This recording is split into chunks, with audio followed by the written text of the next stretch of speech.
Un cordial saludo a todos los oyentes de Radio María. Un día más, con la gracia del Señor, proseguimos el comentario del Catecismo de nuestra Madre la Iglesia.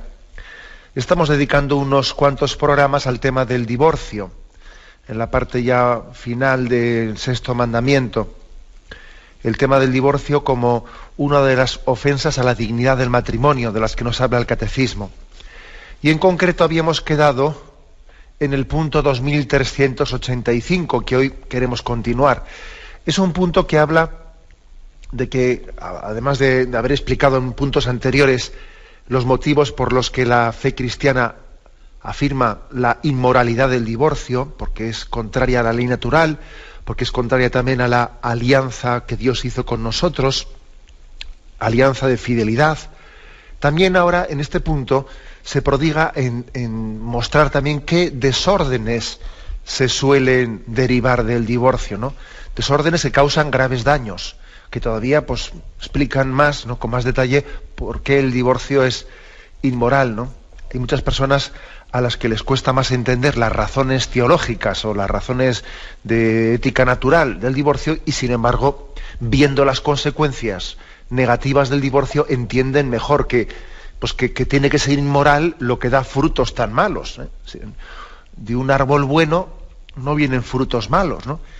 Luego, si el divorcio genera problemas tan graves, es que tiene que ser malo. Es que luego esos razonamientos, esos argumentos en los que se intentaba mostrar cómo el divorcio es contrario a la ley natural, al amor que da la vida, que sabe también asumir la cruz, etcétera, etcétera, pues debían de ser ciertos aquellos argumentos, porque basta ver los frutos que da este árbol, ¿no? Bueno, en ese sentido. Habíamos comenzado el programa anterior explicitando con cierto detalle, pues qué consecuencias negativas. Hoy en día hay tantos estudios, ¿no?, tantos estudios que nos pueden mostrar qué consecuencias negativas se derivan del divorcio. Habíamos echado mano principalmente de un estudio realizado por la Universidad de los Andes de Chile, del Instituto de Ciencias de la Familia, de la Facultad de Derecho, ¿no?, que allí hicieron pues un informe sobre el divorcio, ¿no?, una evidencia estadística. Y habíamos comenzado explicando las consecuencias del divorcio sobre los cónyuges y sobre los hijos. Primero explicamos las consecuencias en las relaciones paterno-filiales. Luego dimos el paso en las consecuencias que tiene en la interacción social de los hijos de los divorciados en la sociedad, de cómo tienen unas dificultades graves también para integrarse en la sociedad, fruto de las heridas que el divorcio ha generado en sus vidas, ¿no? Y vamos a continuar adelante, a partir de ahí donde nos quedamos. Bueno, llama poderosamente la atención otro dato, que lo hemos escuchado así, a veces en medios de comunicación, etcétera, pero claro, cuando se ve así en un estudio como este, ¿no?, un estudio muy detallado, pues impresiona, ¿no? La influencia tan grande que puede tener el divorcio, incluso, fijaros bien, en la tasa de delincuencia juvenil, que es impresionante, ¿no? Por ejemplo, fijaros, en los centros correccionales de Estados Unidos, fijaros estos datos que son impresionantes, ¿eh? En los centros correccionales de Estados Unidos, el 13% de los internos, de los delincuentes internos, provienen de familias unidas. El 13%. El 33% provienen de padres divorciados. Y el 44% de aquellos que no han tenido más que un solo padre, ¿no? O sea, es decir, si han nacido en una familia sin padre, o sea, monoparental, para entendernos, ¿no?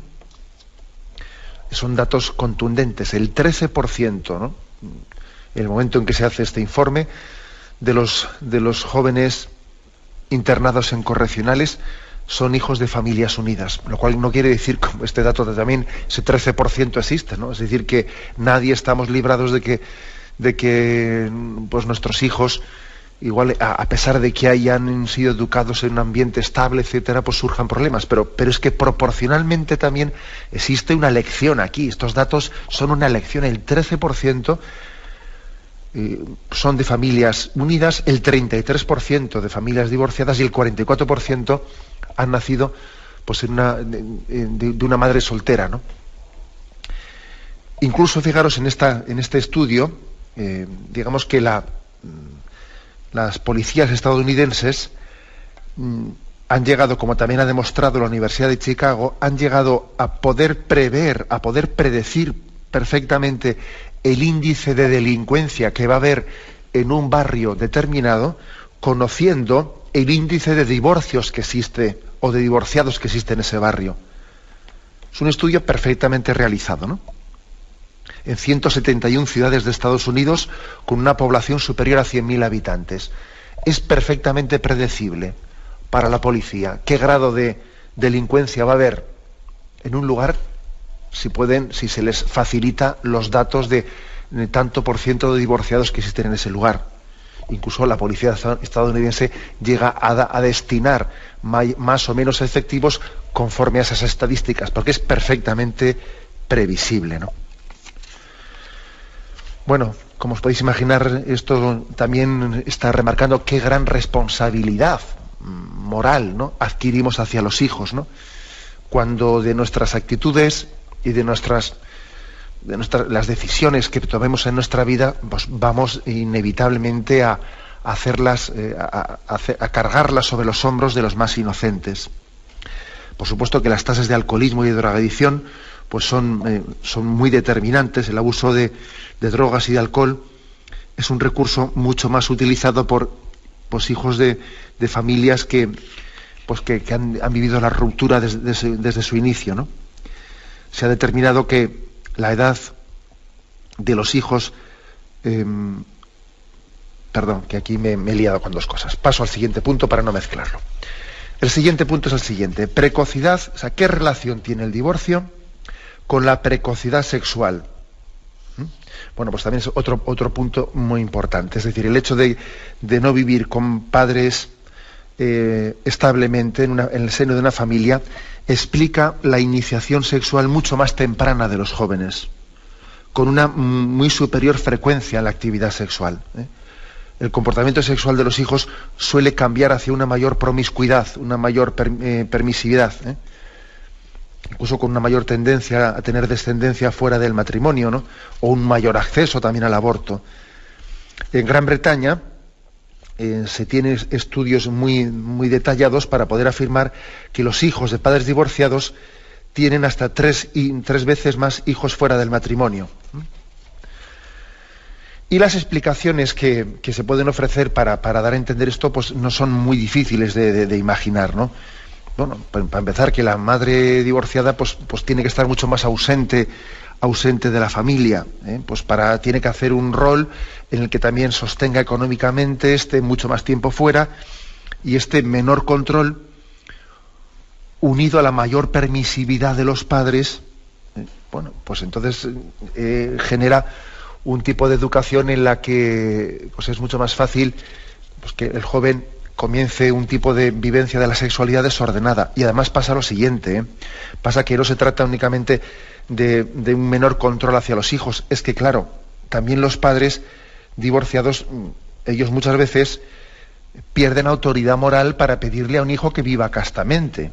Claro, si resulta que yo estoy metiendo a mi amiga en casa o mi amigo en casa, y mi hijo comienza a ser consciente de que yo comienzo a tener relaciones con otra persona, a ver qué autoridad moral tengo yo ante mi hijo para pedirle o ante mi hija, para pedirle que respete y se haga respetar. Pues será muy difícil, ¿no?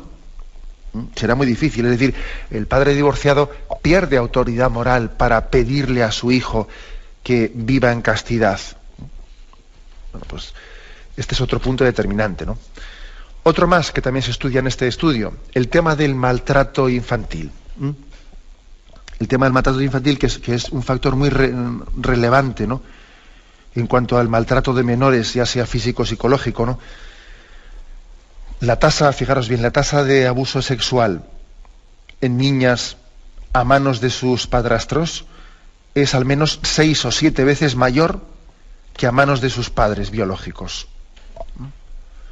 Claro, también estos son datos muy, pues eso no quiere decir evidentemente, ¿no?, pues que todo el mundo va a ser un abusador de niños, eso, hasta ahí ya llegamos, ¿no?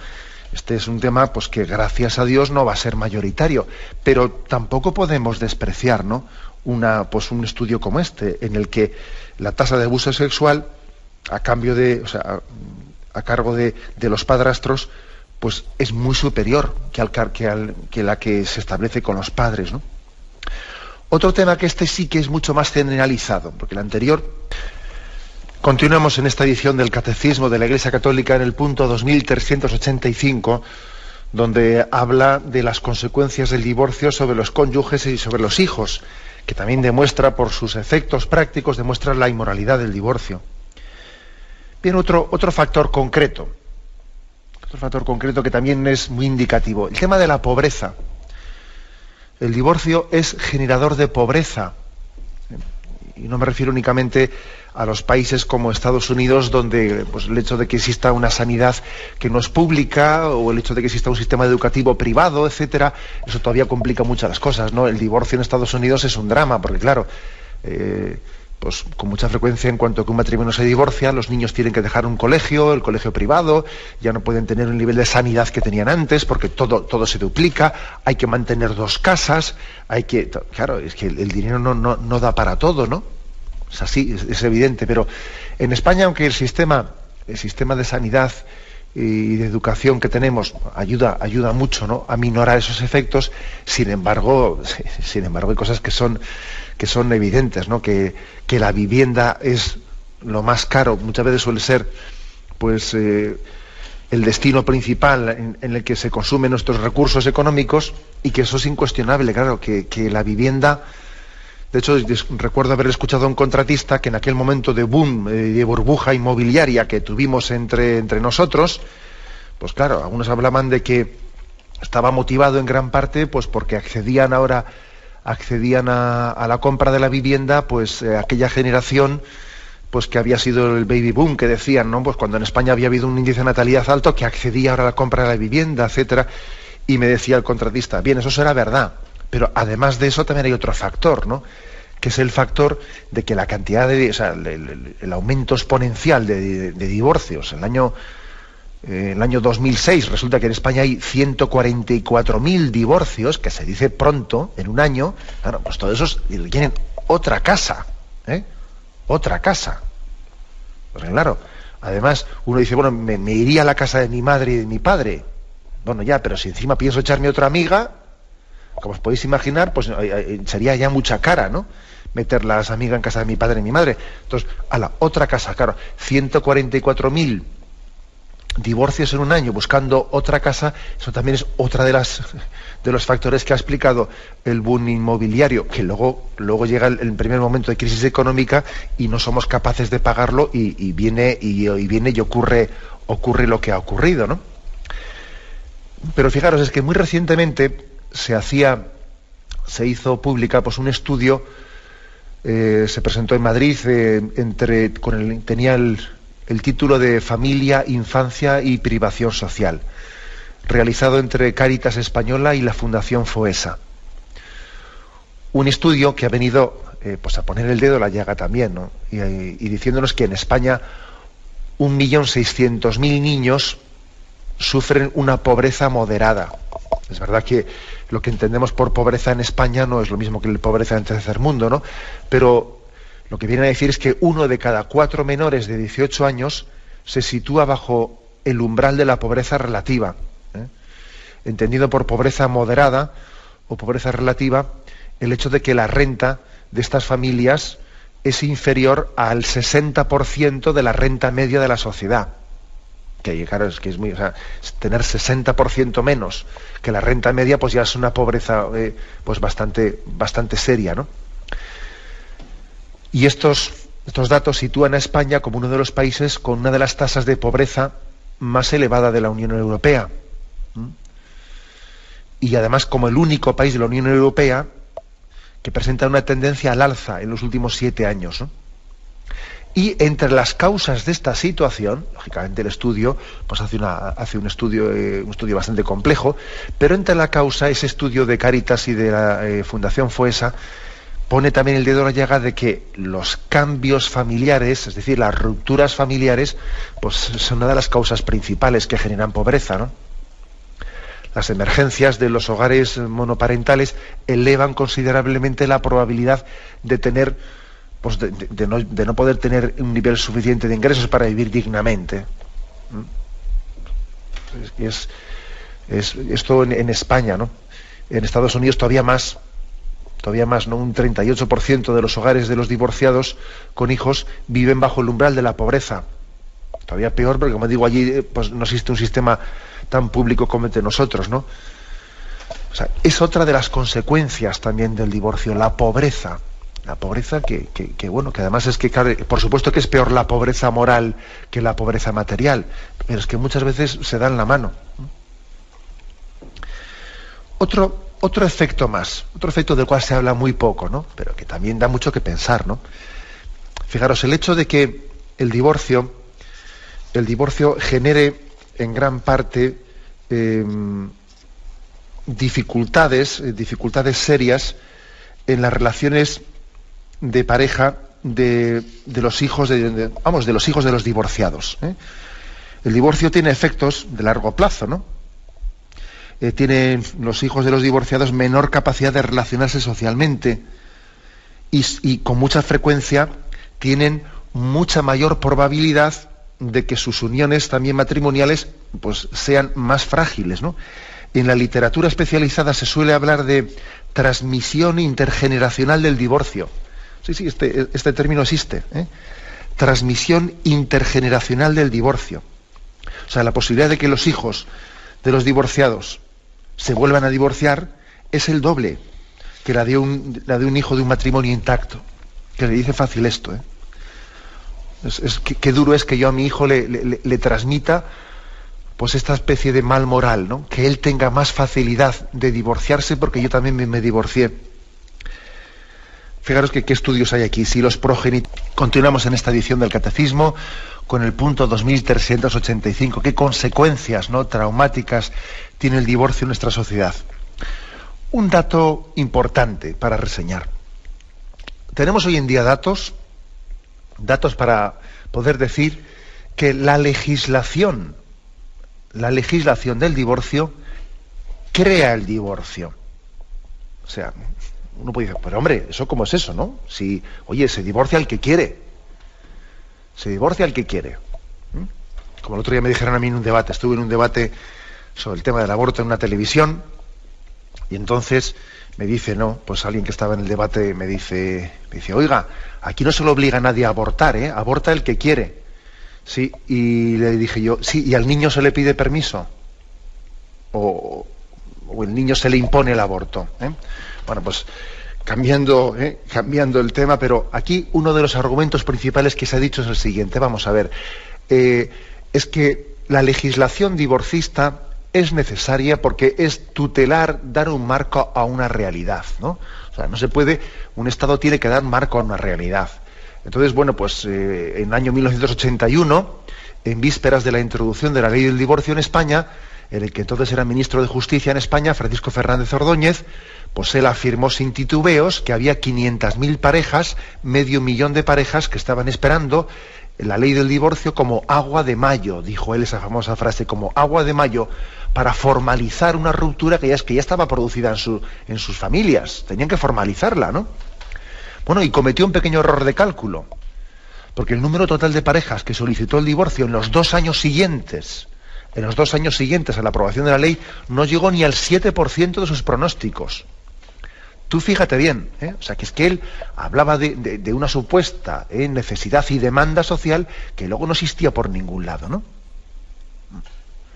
Y algo parecido pasó con el tema de la interrupción del embarazo, que se nos habló de que había que dar un marco legal, se dijo literalmente a los 300.000 abortos anuales clandestinos que se calculaban que tenían lugar en España, y sin embargo al año siguiente de la despenalización se registraron 467 abortos legales en España. Decían que había 300.000 clandestinos. 300.000, Se dijo esa frase que está en los periódicos. Y cuando se legalizó hubo 467 el primer año. Eso sí, a partir de ahí, pues tanto el divorcio como el aborto fueron creciendo en España hasta los, fijaros, de esos 467 abortos del primer año se han llegado a los 112.000 del año pasado, ¿no? Y esas pocas parejas, ¿no?, que accedieron además que se supone que estaban esperando, que estaban rotas desde siempre y que habría una cola tremenda para legalizar su situación, ¿no? Bueno, pues el caso es que ahí había poquísimas y ahora hemos llegado, pues el año 2006, a 144.000 divorcios en España, ¿no? O sea, paradojas de la vida, ¿eh? Aquellos datos que se ofrecieron a la opinión pública como estimaciones de una realidad falseada acabaron siendo vaticinios de la degradación moral que estaba por llegar, ¿no? Lo cual demuestra que las políticas familiares no se limitan a dar un marco legal a las realidades sociales con las que se encuentran, sino que las generan activamente. O sea, es así, las políticas familiares generan la realidad, no le están dando un marco legal, ¿no? Es así, ¿no? Y de la misma manera, acordaros también que cuando aquí se habló de la introducción del matrimonio homosexual en España, pues la vicepresidenta del gobierno habló, con toda tranquilidad en una rueda de prensa después de un consejo de ministros, de que había que dar pues un marco legal para los 4 millones de homosexuales que existen en España. Y dicen, bueno, 4 millones, pero vamos a ver, ¿de dónde salen esos datos? Es decir, es muy frecuente que se recurra a manipular los datos, a manipularlos como una fórmula de sentirse pues justificado socialmente para poder hacer una determinada política, cuando pones es la propia ideología la que ha llevado a falsear los datos, ¿eh? Es curioso eso, ¿no? Y además, bueno, ¿qué tipo de política familiar tenemos, ¿no?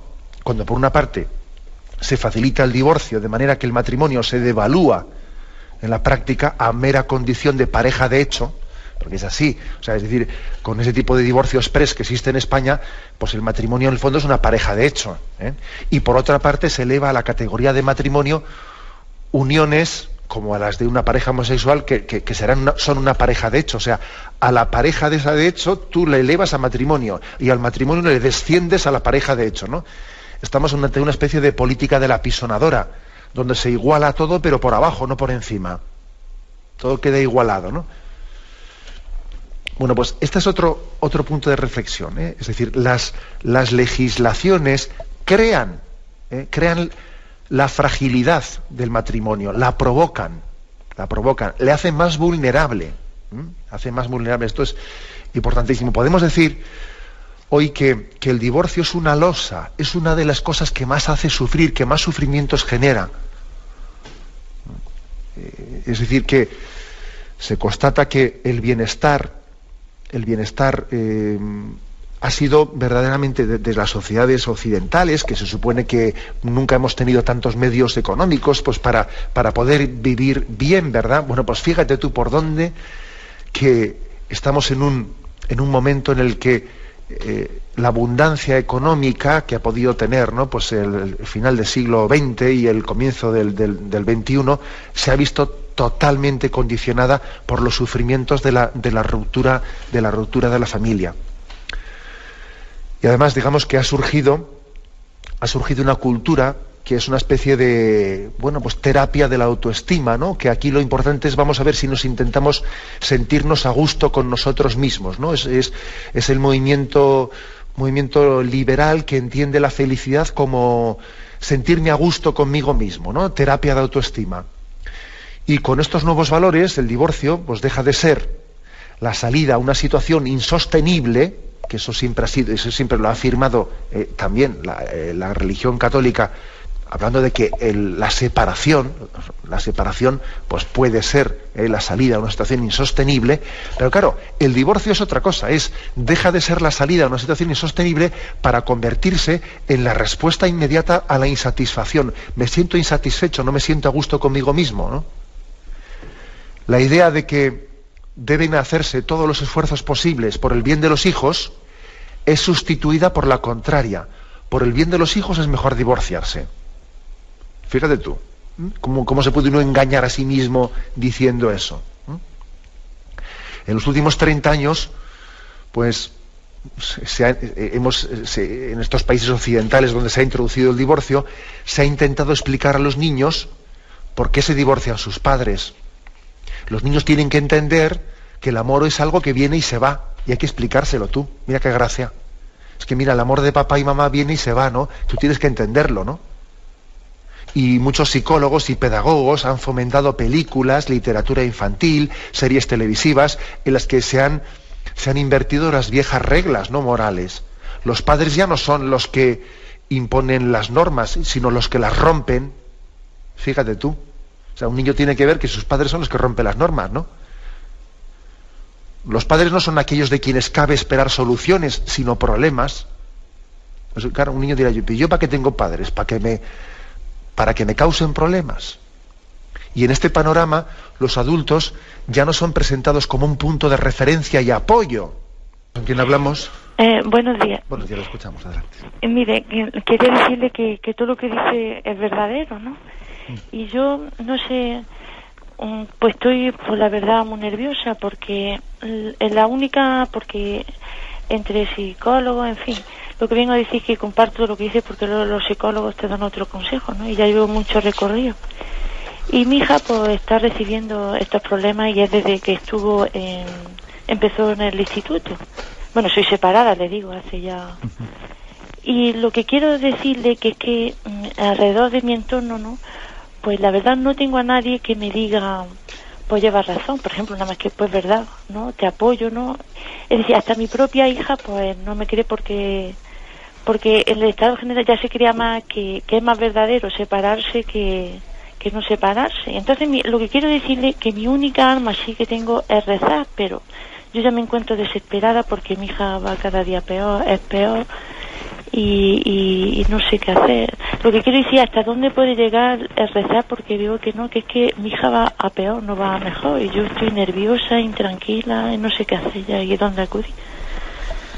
Bueno, la verdad es que yo creo que es importante, su oración es importante, pero también creo que es importante que usted se deje ayudar y aconsejar, ¿eh?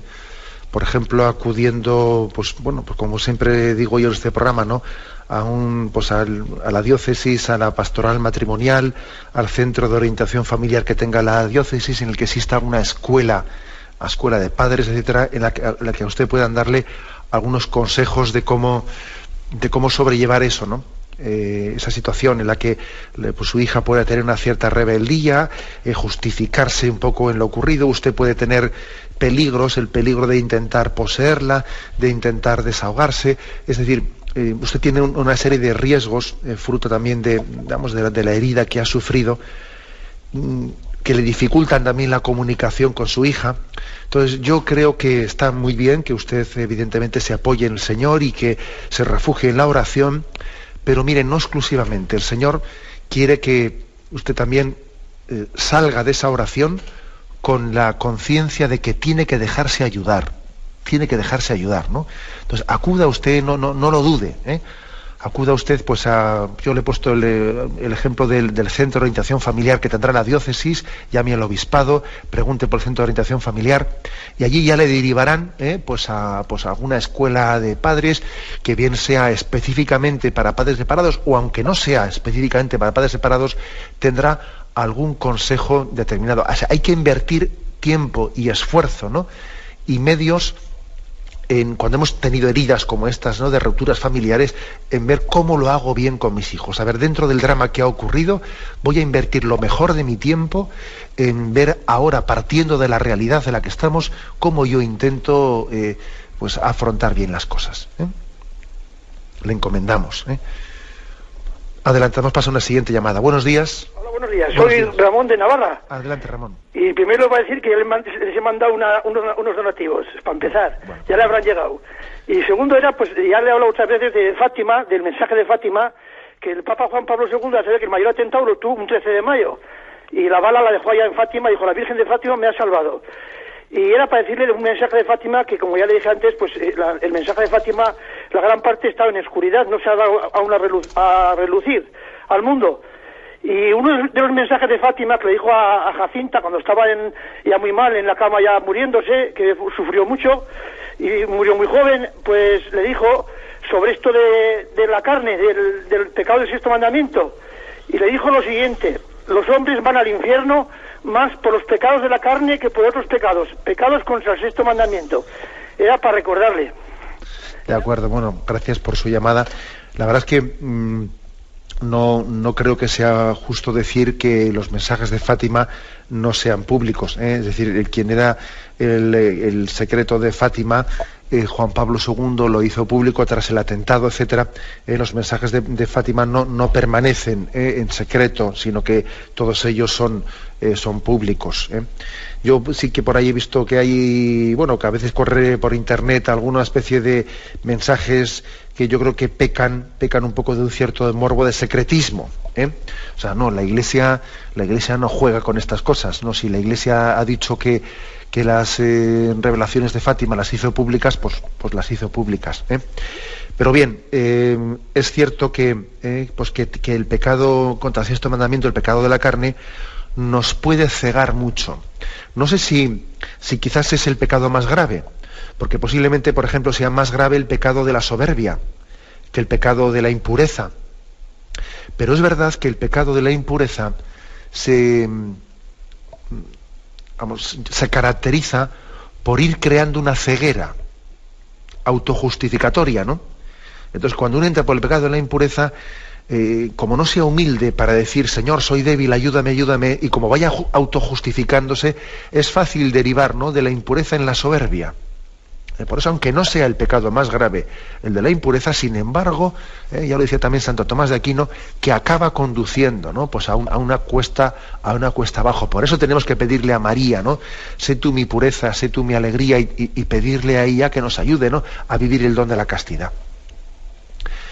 Adelante, damos paso a un siguiente oyente. Buenos días.